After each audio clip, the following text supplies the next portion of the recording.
Welcome to the Swedish Junior Hockey Podcast. This is Jacob Dahlin calling in from warm and sunny Winston-Salem, North Carolina this morning. With us today, we have Erik Vikstrom from the Northern Lights of Umea, Sweden. This episode is brought to you by Scandlux, your home for Scandinavian luxury products for the U.S. market. You can find us at scandlux.com. That's correct. Thank you for jumping on. Yeah. But great to have you on. And I have to say, first of all, I just got a notice via Facebook that you are now officially again one of the guest coaches at Leksand Hockey School. Yes, that's true. It was posted today, and and I have to ask. My first question is: Serben is it had Erik Serben Vikstrom? Yeah, that's true. As the name. That's my nickname, as I get it from the hockey. What should we say? I get it from one of my coaches for a lot of years ago, and then it's just been hanging around with me the whole all years I have been working with this fantastic sport. So, yeah. Well, why don't we start by you giving a little bit of background for those who don't know, who is Erik Vikstrom? First of all, I am a married guy living up north in Sweden with my beautiful wife and my two kids. If you look at the hockey level, I was a goalie. I was not good enough to reach the junior 18 level and the hockey gymnasium here in Sweden. So I was getting the opportunity to be coach. And then I've been coaching since 97. I have been in SHL teams like Leksand, Oskarshamn, and also in Allsvenskan team as Björklöven. I have been a national coach for Team Sweden, a parahockey team. We went to the Paralympics in 2018 in Pyeongchang. And I have been in Denmark for 4 years, and now in August I have signed in Denmark again to be assistant coach in the Herlev Eagles in the elite league in Denmark. Yeah, with Patrick Werner, right? That's true. Yep. And I saw that they've changed the name. It tells you how in touch I am with the Danish league, that they changed the name to Metal-ligaen.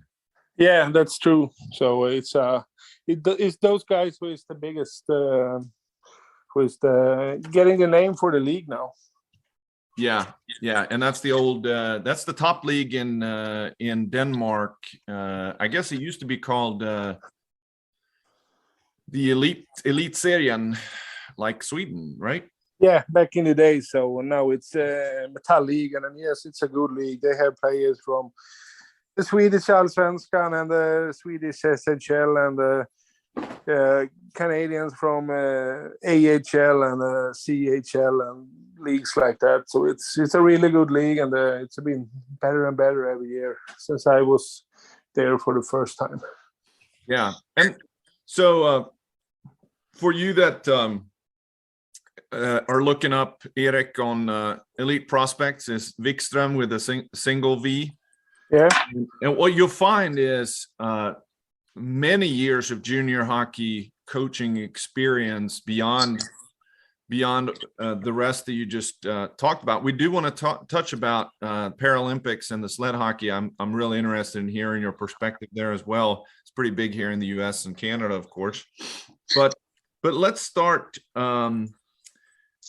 Let's actually start with. I know since my first interaction with you was, of course, that I saw that you coached in Leksand. How did you end up there? It was I was like 20, 21 years old, and I feel that I want to try to do something. And I just write them for 20 years ago, you don't send an email, you send a letter by the post. So I sent a letter by the post to Leksand and some other clubs. And Leksand called me back and want to have a meeting. And then after that I went to Leksand for 1 year, and it was there my coaching session starts. Yeah, that's amazing. It's Yeah. so for when people are listening to this, they probably wondering Leksand this and Leksand that. Well, I grew up in Leksand, and for people that don't know how connected everybody are to the different clubs, there's so many people that have either gone through the Leksand Hockey School or been associated with that team in some form or fashion. So it's such a small world. When did you start with being an instructor at the hockey school? It was that year when I went down there to start the season with the team. I went down like this time of the year after the school has been ending, and they say like, maybe you want to be coach in the summer also for 1 or 2 weeks, and I say yeah, of course. And then I start on the summer hockey school, and then after that I had the Junior 16 team the season after that. Okay, wow. Well, and tell us a little bit about the hockey school, because it's beside the couple of years there with COVID, and I think the rink was shut down because of the fire at the Drömmarnas Arena, or I can't remember exactly. It was shut down there 1 year, but probably the biggest hockey camp in Sweden. Is that right? Yeah, one of the biggest, absolutely. And then this summer they celebrate 50 years. So it's been they have been 50 years in the hockey summer school. Wow. And I wish I could attach a link to Nubben Andersson's. It was an interview with Nubben on how that school was started. I'm 47, and so it's been part of. I went there as a kid several times, and when I played and met so many players from outside, all over US, all over Sweden that came, and we just thought it was, nothing spectacular, but it's been an amazing place. Yeah, so, there is, and it's a really nice town also, and the people are always friendly, and it's like a town who are living for the hockey team over there. So yeah. So are you doing the goalies? Is that part of what you do? I will run one of they have 4 teams every week, and I will run one of the teams there. They call it the groups. And I will do them on ice, theory, physical practice, like that. And then they will also have theory with me and with other external theory coaches, and they will do paddle. We will go to the Magic Summerland Adventure Park, and they would probably do 1 or 2 hours in the Siljan Lake also. Okay, nice. Any memorable players that you've coached through the years through the hockey school there? Not in my groups. I haven't been have the lucky fortune to have any of the biggest players in my groups now. But I know that there's been several that have gone through that. It's an amazing recruiting tool that they built there. Probably not what the origin was, but how many kids that are coming through and spend summers there, and then they get known by the junior coaches and end up having an opportunity to go there for gymnasium. Exactly. Yeah. So let's talk a little bit about the junior ranks now. And I know you are a teacher as well, right? Yeah, that's true. I'm working as a teacher in one of the schools over here. So in Umea. Yes, exactly. So for the North American audience, Umea is I was actually recording another. We haven't posted it yet with one of the players that played in Boden. Okay. A U.S. player, Ian Gately, that came from New Hampshire and ended up on Boden's J20 team 5 years ago, and we were talking about how far north it is, and I think that's the furthest north I've ever been has been Umea, maybe. Mm-hmm. So it's pretty far north as well, right? Yeah, it's like 630 kilometers from Stockholm. So Okay. So for us in the U.S., unless you live out west, or if you live on the east coast of the U.S., everything is how long does it take to drive? 7 hours from Stockholm. 7 hours. So yeah. A day's trip for most hockey parents are saying 7 hours, no big deal. We'll get in the car over here. Not so much in Sweden. Not too far. Not too common that people travel that much. But so, what are you affiliated with the gymnasium there in Umea, or? Yes, I'm working in the gymnasium, so I know. Okay. Let's talk a little bit about that, because we mentioned that a little bit when we talked to Ian and some prior guests about the significance of hockey gymnasiums in Sweden. So I believe that there's 26 or so NIU gymnasiums, the major gymnasiums. Is that right? Or I don't know the numbers, but there are a few. Yes. And Björk or Umea has one of the NIUs, correct? Yeah, that's correct. And let's talk about the affiliation between the one of the old established teams in Sweden, Björklöven, based in Umea, and the NIU Gymnasium School. How does that work? It works like that the school have their own teacher, and that's a former NHL player, Patrik Sundström, who played in Vancouver Canucks and New Jersey Devils. He is from Umea here, so he has been having Umea as his base when he's been in the NHL, and then when he was stopped playing, he almost directly been coach for the gymnasium, and I think he's been there for over almost 20 years maybe, and he's doing a really good work with the players, and if he develop players really good, then it's like one or two almost every year who has been able to practice with the men's team.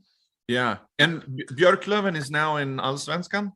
Yes, we was playing the final against HV 71 to go up to the SHL, and they lost in game 7 in overtime, so it was a hard game here. Yeah, I think back when I was growing up, Björklöven was up in the SHL or Elitserien back then, and dropped down. Did they drop down to Division 1 at one point too? Yeah, they went down to Division 1 and they went back after 3 years. So they I mean that's been a pretty good and impressive rebuild in that area to be able to now compete to even get back up to the SHL.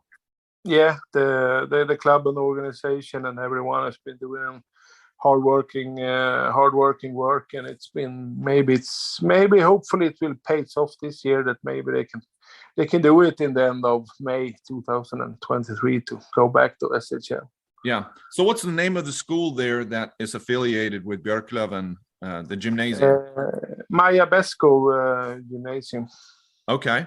So they come in at age, they just graduated 9th grade, so they're what, 15 or 16? Probably. Yeah, 16. Yeah, 16.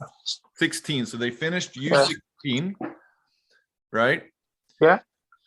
And now they are, so does everybody, or have they already decided, so do they know who is coming in August, September for that would be the 06 birth year, now be first year gymnasium?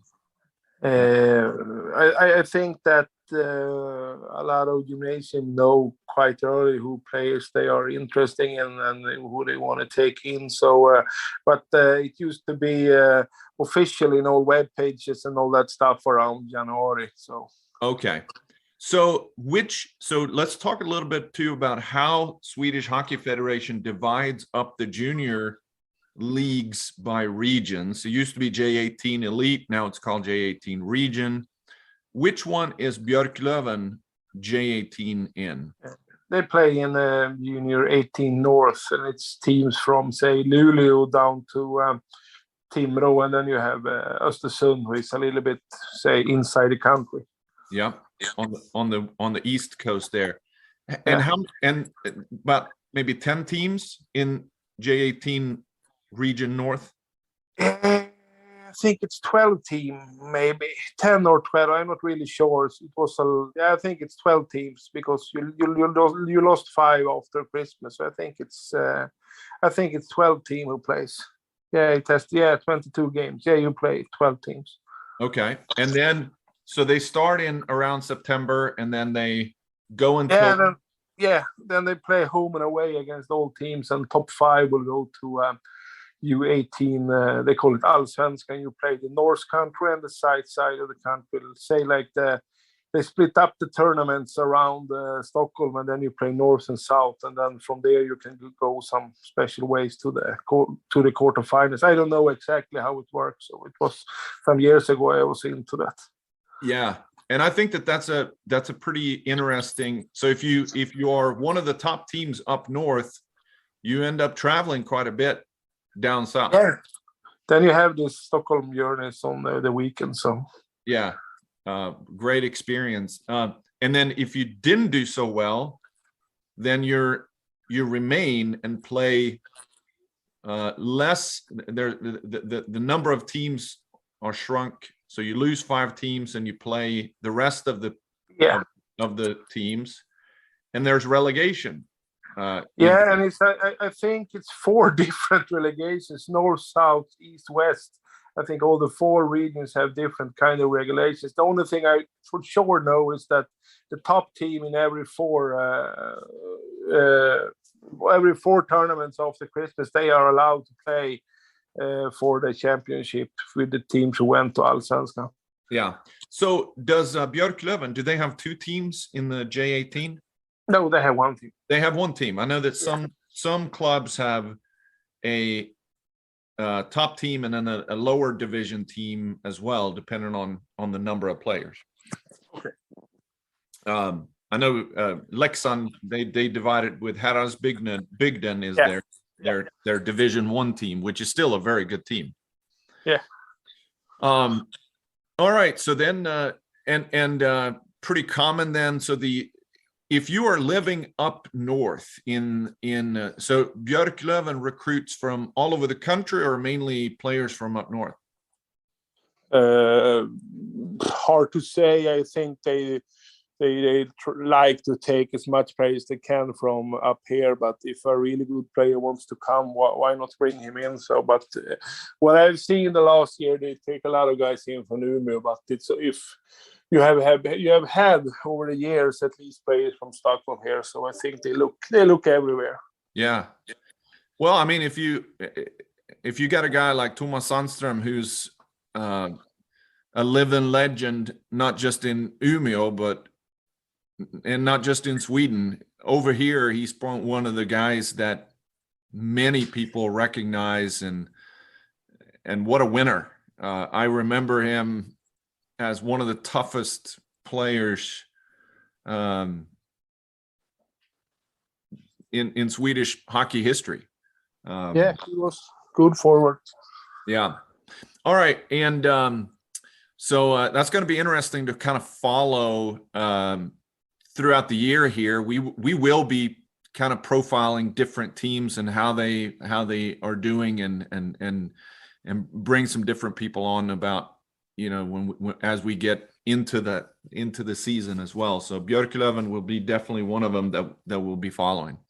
Mm-hmm. So so let's talk a little bit about Denmark. How in the world did you end up in Denmark? Because I saw you've been there a few years before, and now you're back as an assistant coach in the top division there.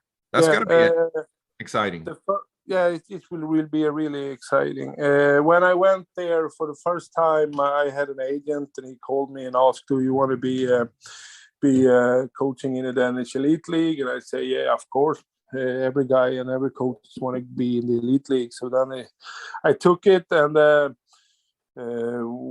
we did what we can. It was a tough season in Danish hockey that year because a lot of teams went bankrupt and all that stuff. So it was hard, but we finished it up. And then when I've been there for the other teams, then they know I did a good work in Herlev, and then they took me to Vojens, and then after I've been in Vojens, Esbjerg saw that I did a good work, and then they took me to Esbjerg. So it's like that's how I have been when I have been in Denmark. Wow. And then so how far is it from that? So is that outside of Copenhagen? Yeah, that's like just 20-25 minutes from Copenhagen.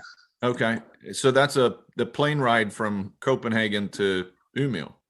Yeah, you just touch down in Arlanda and change flight. So it's just a 2.5 hour of flights. Okay, because I would imagine that driving down there is a pretty good trip. Say 2 days. through the back countries and avoiding the moose in Värmland. Exactly. I've been on that road. Okay. But that's exciting. So when does the season start for you there?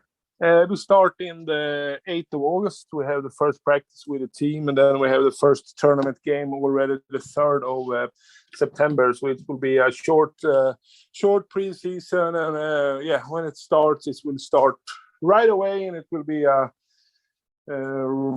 hard work to do before the season starts. And when the season starts, you play 2 games in a week, and so it will be a tough year, but a happy and hopefully a good year for the team. And then the family still left in Umea? Yeah, they will stay in Umea, and I will go there to work with the team. Yeah. Wow, that's exciting for sure. Yeah. And then so sled hockey. Yeah. In Canada, they call it sledge hockey. Yeah. How in the world did you get into that? It was like this when I had been coaching in a team in Sweden called the Mjölby in 2017. I was a little bit tired about coaching, honestly. I feel I'm done. I like to try something new. And then they had an ad out, and I sent my papers in, and I went to an interview, and they asked if you want to be our new coach for the team Sweden. I say absolutely, no questions about it. And then then we start the work, and we had a qualification tournament for the Paralympic Games, and we ending up to be in the top 3 in that tournament. And then we went to the Paralympic Games, and we was meeting Canada in the first game. Wow. And I'm sure that your experience on that in that was limited. Yeah, absolutely. I haven't even I didn't know anything, and I know it was like similar to stand-up hockey, and I know it was. I know what it was, but I wasn't that into it. And the funny thing was that the general manager told me when I signed the papers that don't forget that no player in your team can go backwards. So you can never work with drills or with systems that you have to go backwards because they are in a sledge. Yeah, and it's amazing how physical the game is. It's been amazing for me to watch. I've been involved a little bit in special hockey. I have a daughter with special needs, and she started actually the same time as my son. My son's 17, my daughter's 20, and she has Down syndrome, and so she started in special hockey, and the same organization started a sled program here maybe 4 or 5 years ago. So we've been part of, raising some money, buying sleds, and practicing the same time, and it's been fun to watch, and it's been quite interesting to see how some people really excel really quick, and some people realize how difficult it can be. Yeah, it's a fantastic sport, and especially the guys and girls who is practicing the sport. They are, for me, everyone is top athletes. What they are doing, because you and me, we can just if we have some small issue, we can figure it out by ourselves. But for these guys and girls, they have to be working with so many more things we are doing. So I am, I have the biggest admirer for everyone who is doing the para sports. It doesn't matter if it's hockey or skiing or running or whatever. Like, it's big for me. It's the really, really good athletes. Yeah, no, it's amazing. Thank you for doing that. So you're gonna have a busy summer here with the hockey school starts next week. They start now. Yeah, they start next week, and then I think they have 5 weeks. So I will be there for 1 week, and I will help them out for 1 week, and after that I will start to prepare for the season in Denmark. So that'll be fun to follow as well. Just kind of the Danish league. How's the I know there's been so many recently good players coming out of Denmark. Here in Carolina, Frederick Anderson is the goalie for Carolina Hurricanes, who's Danish, and Nikolai Ehlers. Let's see who all are the Danish stars in the NHL. Lars Eller, is he Norwegian or no, he is Danish. He's Danish. He's from well. He's from a really, really big hockey family. His daddy has been working for so many years for the Danish hockey, and his younger brother has also been playing in Sweden and in Denmark. So he came from one of the biggest hockey families in Denmark. Yeah.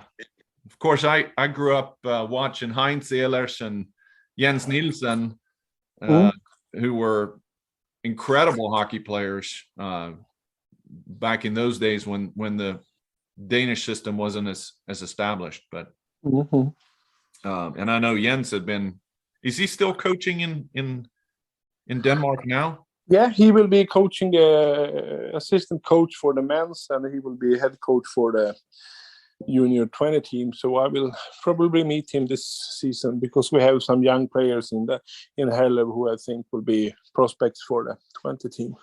Okay. And do they have the same system with gymnasiums over there as it is in Sweden? It's quite similar, but in Denmark you also have this 10 grade who you can, like I guess it's the same in the US, that you can go in the 10 grade and then you can start the gymnasium after that. So if you take the 10 grade and then you can start in the academy, or you go to the gymnasium and you start the academy. I think that's the difference between Sweden and Denmark. Yeah, I need to reach out to Jens.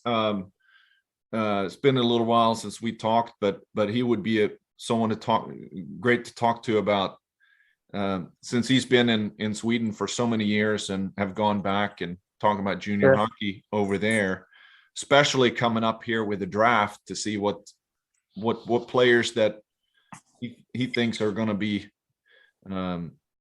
eligible. Are you going to have juniors on your team there in the elite league? Yes, we have 3 juniors right now who was born 2004 who we will have, and it's also it's all more youngsters who is knocking on the door to be a part of the team. So that's really, really, really good. So that the younger players will develop and be better, so they can be for the big team. So that's good. Yeah, no, that's going to be any of them that are NHL draft prospects? I don't really know. I haven't really seen them so much. I think honestly, I think the best guys who will be drafted, they are already playing in Sweden. So okay. Yeah, and it's the other part about what we will be talking about in this podcast is the journey that some of them are making from, you know, they're graduating from gymnasium, and then they're deciding I'm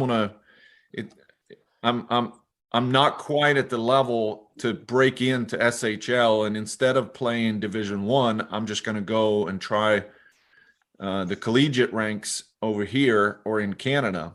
And it's interesting to see how it used to be just coming over to play professional, or you play semi-professional in Sweden, and several players are now coming over to play in university over here.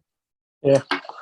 So we'll be talking to some of them as well. So, well, great stuff. Thank you so much for jumping on, and we'll be cheering for you with influencing young adults in Leksand next week, and certainly wish for a great season in Denmark.